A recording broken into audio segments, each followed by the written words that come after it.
अस्सलाम वालेकुम व्यूअर्स, क्या हाल चाल है। उम्मीद है कि आप लोग सब खैरियत से होंगे। तो आज हम बात करने वाले हैं इस व्लॉग में कि आप ज़िक रिपब्लिक का वीज़ा कैसे हासिल कर सकते हैं, और वो भी किसी बगैर एजेंट के। ठीक है, आप खुद ही अप्लाई कर सकते हैं। आपको बाकायदा वेबसाइट बता दी जाएगी, आप उस वेबसाइट से जाकर ये इस वेबसाइट पर जाकर आप उनसे कॉन्टैक्ट करें। उनसे कॉन्टैक्ट करने के बाद आप ये वीज़ा उनसे हासिल कर सकते हैं। और जो इसका तरीकाकार है और जितनी भी डिटेल है, आपको कौन कौन से डॉक्यूमेंट की ज़रूरत पड़ेगी, वो तमाम तर डिटेल हम आपको इस वीडियो में बताने वाले हैं। तो वीडियो शुरू करने से पहले आप दोस्तों से रिक्वेस्ट है कि आप इस चैनल को सब्सक्राइब कर लें और बेल आइकन को क्लिक कर लें, ताकि हर आने वाली नई वीडियो आपको आसानी से मिल सके। तो भाई जो इसका जो तरीकाकार है, इसका आपने क्या करना है, और सबसे पहले आपने इनकी वेबसाइट पर जाना है और वहाँ जाकर आपने इनसे कॉन्टैक्ट करना है। ठीक है, कॉन्टैक्ट करना है, वीज़ा अप्लाई नहीं करना, आपने इनसे कॉन्टैक्ट करना है। कॉन्टैक्ट करने के बाद आपको जब ये आपके व्हाट्सएप पर आ जाएंगे या आपको ईमेल पर आ जाएंगे, तो फिर आपने इनसे ये बात करनी है कि हमें ये वीज़ा चाहिए। ठीक है, ये बहुत सारे वीज़ा का काम करते हैं, स्टडी वीज़ा का भी काम करते हैं, वर्क परमिट का भी काम करते हैं। ठीक है, किसी भी country, European country, Schengen country, जितने भी है वो सब कंट्रीज़ का ये काम करते हैं। तो आप इनसे रब्ता करके आपने जो से आप कंट्री में जाना चाहते हैं, आप उस कंट्री का इसको बता कर तो आप जा सकते हैं। तो इसका जो आपको स्टे और ड्यूरेशन मिलेगा, सबसे पहले हम इसके स्टे की बात करते हैं। स्टे इसका आपको 90 दिन का मिलेगा, 180 दिन का मिलेगा और 270 दिन का स्टे मिलेगा। ठीक है, और जो इसकी पेमेंट है आपने जो इसकी देनी है, इसकी कितनी पेमेंट है, 90 दिन की 630 यूरो है, 180 दिन की 700 यूरो है, 270 दिन की 770 यूरो है। ठीक है, ये आपने स्टेप बाय स्टेप पेमेंट करनी है इनको। ये नहीं कि आपने पहले ही पेमेंट कर देनी है सारी, ऐसे नहीं करनी। ठीक है, 260 जो 60 दिन के वीज़े के लिए जो है उसमें आप 2 साल का रेजिडेंस परमिट भी आपको मिलेगा। 260 यूरो का वीज़ा आपको 60 दिन का होगा, और इसका जो 2 साल का रेजिडेंस परमिट है, यानी कि आपका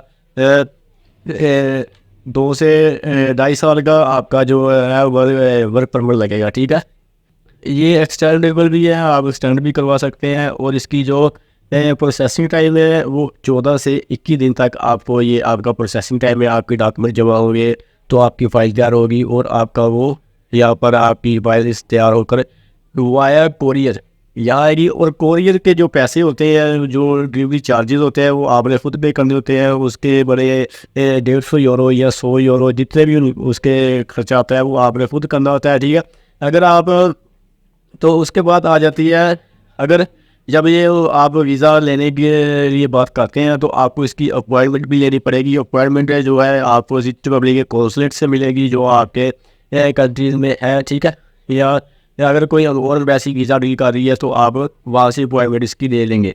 और उसकी अपॉइंटमेंट लेने के बाद तो जब अपॉइंटमेंट आ जाएगी तो आपने उनको ये जमा अपनी आपने उनको फ़ीस देनी है तकरीबन 300 यूरो। ठीक है, जब आपकी अपॉइंटमेंट आएगी आप वहाँ जाकर अपनी फाइल सबमिट करवाते हैं तो 300 यूरो की फ़ीस होगी। यदि 35% आपने ये वैसी फ़ीस ऐसे करके देनी है, ये फ़ीस ऐसे करके देनी है। टोटल जो पेमेंट है आपकी जो वर्क वीज़ा की होगी। ठीक है, तो उसके बाद आपने आ जाना है जो इसका स्टे ऑफ पेमेंट का हिसाब है जो वो तो मैंने आपको बताया 90 दिन का भी आपको मिलेगा। ठीक है, 90 दिन में आपको 900 यूरो का मिलेगा। ठीक है, 180 दिन का आपको 1000 यूरो में मिलेगा, 270 दिन का आपको 1100 यूरो में मिलेगा, और 60 दिन का आपको मिलेगा 1300 यूरो में। और ये प्लस आईडी कार्ड यानी कि रेजिडेंस परमिट है, प्लस रेजिडेंस परमिट जो आपके डॉक्यूमेंट तैयार हो रही है उसकी जो फीस है आपकी 90 दिन की में जो 315 यूरो है, और 180 दिन की जो 350 यूरो है, और 270 की 385 यूरो है, और 60 दिन के 455 यूरो है। ठीक है,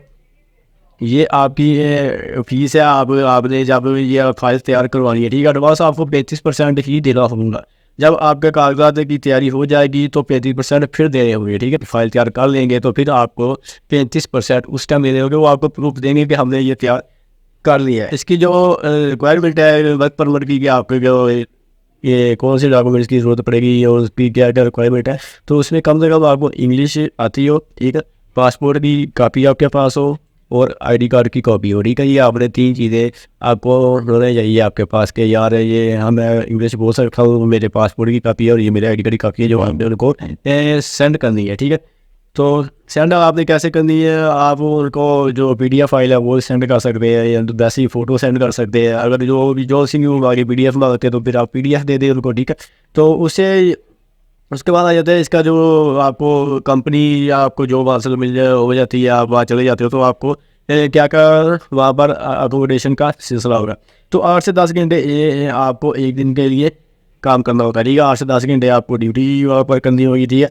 ये जो एक माह का 200 से 220 घंटे के दौरान बनते हैं एक माह के, ठीक है। और आपको 1 घंटे के हिसाब से पैसे मिलेंगे, ठीक है। तनख्वाह के हिसाब के, और आपने ये दिन में कितने घंटे काम किया है, आप 8 से कम 8 घंटे तो आप काम करेंगे ही ना वहाँ पर, तो या 10 घंटे ला लो आप काम करते हैं, तो उसके बाद आपको 6 से 7 यूरो 1 घंटे के आपको मिलेंगे। और आपके तकरीबन एक माह की जो यूरोज है वो 1300 से 1500 के राउंड बनते हैं। तो 170 यूरो बनेगा, तो सॉरी, तो जो आपका वहाँ रहने का खर्चा है वो तकरीबन 170 यूरो महीने का आता है, ठीक है। और एक बार 170 यूरो आपके जो खाने पीने के है, रिहाइश का थोड़ा बहुत जो आपका खर्चा होता है वो 170 यूरो तक आपका आइडिया होना चाहिए। और जो इसका वर्क परमिट अप्लाई करने के लिए आपकी एज की जो लिमिट है वो एज लिमिट है, जो औरत है वो 40 साल से कम हो और जो मर्द है वो 45 साल से कम हो। और ये जो कंपनी है वो 2 शिफ्टों की होती है, यानी कि 12 घंटे एक शिफ्ट होती है और 12 घंटे एक शिफ्ट होती है, ठीक है। वो ये शिफ्टें चेंज होती रहती है, किसी के दिन की ड्यूटी आएगी, किसी की रात की ड्यूटी आएगी, फिर शिफ्ट किया जो किसी के दिन की आएगी, किसी की रात की, ऐसे ये ड्यूटीज़ होती है। तो ये रजिस्टर्ड पब्लिक की न्यू रिक्वायरमेंट थी हमारे पास 2024 की, जो हमने आपको बता दी है। और आप अगर वीज़ा अप्लाई करना चाहते हैं तो ज़रूर कोशिश कीजिएगा और इंशाल्लाह आपको 100% वीज़ा मिलेगा। ये थी आज की इन्फॉर्मेशन, इसके साथ ही वीडियो को एंड करते हैं, मिलते हैं नेक्स्ट वीडियो में, तब तक के लिए इजाज़त दें, अल्लाह।